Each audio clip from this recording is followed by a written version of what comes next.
மக்களே, நாங்கள் இப்போ ஒரு சேனல் வந்து புதுசாக தொடங்கியிருக்கோம். இதுதான் எங்களுக்கு ஃபஸ்ட்டு வீடியோ. நாங்கள் இன்றைக்கி என்ன செய்ய போகிறோம்னா, நண்டு கிரேவி செய்ய போகிறோம் மக்களே. வீட்டில் செய்யறது போல தான், ஹோட்டல் ஸ்டைலு கிடையாது. ஹாஸ்டலில் வந்து தங்கி நின்று நிறைய பிள்ளைகளோ படிக்குதுவா, ஆம்பளைங்க தங்கி நிற்கிறாங்க. அவங்களுக்கெல்லாம் ஈஸியாக செய்கிறது போல் வீட்டு சமையல் ஒரு நண்டு கிரேவி செய்ய போகிறோம் மக்கள். இப்போ பாருங்க, ஃபஸ்ட்டு வந்து நம்ம எண்ணெய் ஊற்றணும். ஃபஸ்ட்டு ஒரு 4 கரண்டி சின்ன கரண்டிக்கு எண்ணெய் ஊற்றணுமக்கா. அப்புறம் நம்ம என்ன செய்யணும்னா, ஒரு ஏலக்காய், 2 பட்டை, கொஞ்சம் சோம்பு இவ்வளோ போடுங்க. போட்டுட்டு 2 பிரிஞ்சி இலை இருந்தாலும் போடலாம், ஒன்றும் இல்லை, நல்லா தான் இருக்கும். 2 பச்சை மிளகா, அப்புறம் கருவேப்பிலை கொஞ்சம், இதெல்லாம் போட்டுட்டு கொஞ்சம் நல்லா வணக்கி விடணும் மக்களே.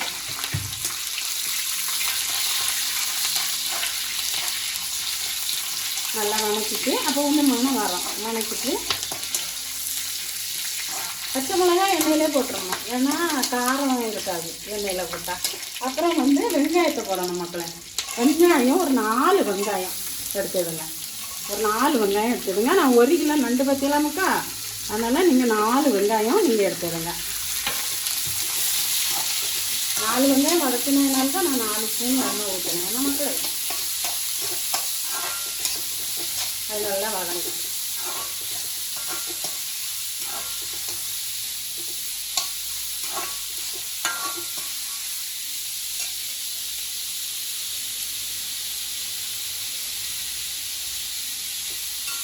ஒரு 5 நிமிஷம் வதங்குது, அப்போ தான் நல்லா வதங்கும் கொஞ்சம்.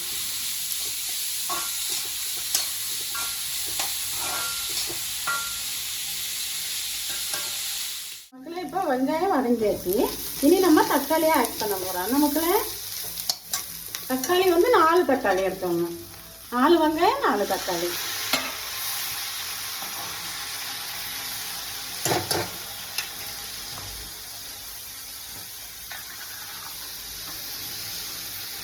ரெண்டு சால்ட்டு போட்டு வதக்கணும்.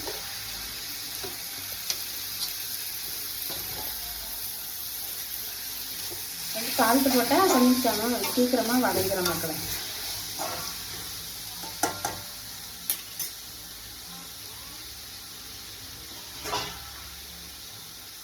அஞ்சு நிமிஷம் மூடி வச்சுடுங்க மக்கா. மூடி வச்சா தக்காளி அப்படியே குழுகுழுனி வந்துடும். மக்களே, இப்போ திறந்து பார்த்தாச்சு, நல்லா வெந்துச்சு மக்கா, நல்லா வந்துச்சு. ஒரு 3 நிமிஷம் வச்சுருக்கோம் பார்த்தியா, நல்லா வந்துச்சு தாங்க. இனி இஞ்சி பூண்டு பேஸ்ட்டு போடும். ஏன்னா இஞ்சி பூண்டு பேஸ்ட்டு 2 ஸ்பூனு. நம்ம தக்காளி வந்த பிறகு இஞ்சி பூண்டு பேஸ்ட்டு போட்டால் தான் நல்லாயிருக்கும், இல்லைன்னா தக்காளி வதங்காது. வெங்காயத்து கூட நம்ம போட்டோம்னா தக்காளி வதங்காது, அதனால தான். நமக்கு கிரேவி கிடைக்கணும்ல, நல்லா கிண்டி விடும். பச்சை வாடை போகிறது வர நல்லா. ஆனால் கம்மான்னு வருது மக்களே. வீட்டு சாப்பாடு எனக்கு வீட்டு சாப்பாடு தான். நமக்கா ஒரு 3 நிமிஷம் போல் வதக்கியாச்சு தக்காளி. அதுக்கு பிறகு 1 ஸ்பூனு வத்தல் பொடி, 1.5 ஸ்பூனு மல்லி பொடி,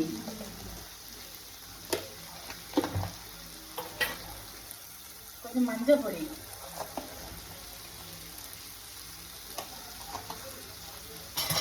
கொஞ்சம் கரம் மசாலா பொடி மக்களே. கரம் மசாலா நான் கடையில் வாங்கினது தான் தங்கம். இதெல்லாம் நல்லா வணக்கணும், பச்சை வாடை போட்டு வணக்கணும்.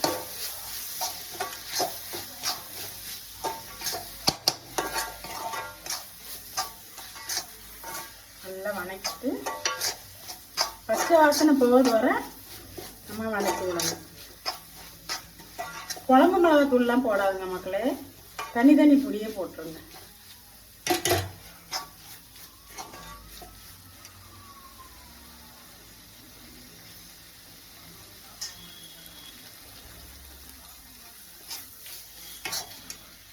சால்ட் போட்டு வதக்கணும்.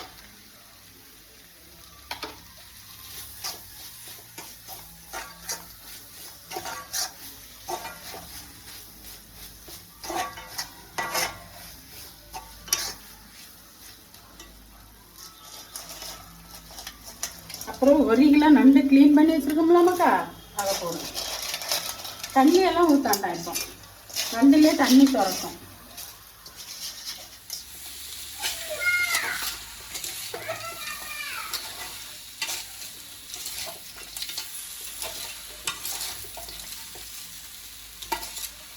இன்னைக்கு சின்ன நண்டு நமக்குள்ளே கிடச்சி, பெரிய நண்டு கிடைக்கல.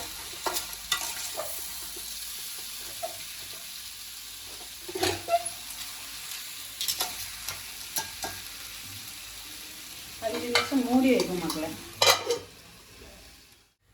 மக்களே, இப்போ நண்டு 1/2 கிளாஸ் தண்ணி ஊற்றுங்க மக்களே, வேகிறதுக்கு. நல்லா கிண்டி இதுலேயே இருந்து வந்துடும் மக்களே.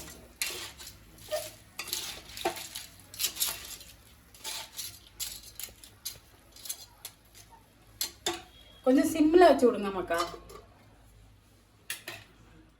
15 நிமிஷம் கழிச்சு மக்களே நல்லா வெந்துச்சு.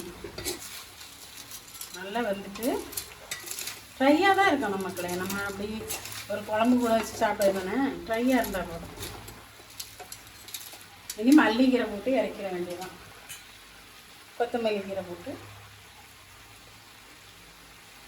இறக்கிற வேண்டியது, அவ்வளோதான் மக்களே. மக்களே, இன்னும் ஒரு வாட்டி நான் உங்களுக்கு சொல்லேன். ஃபஸ்ட்டு எண்ணெய் ஊற்றிட்டு பட்டை, சோம்பு, ஏலக்காய் அவ்வளோ போட்டுட்டு வெங்காயம், பச்சை மிளகா, தக்காளி நல்லா வணக்கிட்டு, இஞ்சி பூண்டு பேஸ்ட்டு வணக்கிட்டு, வத்தல் பொடி, மல்லிப்பொடி, மஞ்சள் பொடி, கொஞ்சம் கரம் மசாலா பொடி இவ்வளோ நல்லா வதக்கிட்டு நல்லா வேக வச்சு 15 நிமிஷம் வேக வைக்கணும் மக்களே. வேக வச்சு இறக்கிட்டா சூப்பராக நண்டு கிரேவி ரெடி. பிடிக்கும் மக்களே, நீங்கள் இதே போல் வச்சு பாருங்கள். வச்சு பார்த்துட்டு பிடிச்சிருந்தா அம்மாவுக்கு லைக் பண்ணுங்கள், ஷேர் பண்ணுங்கள், சப்ஸ்கிரைப் பண்ணுங்கள்.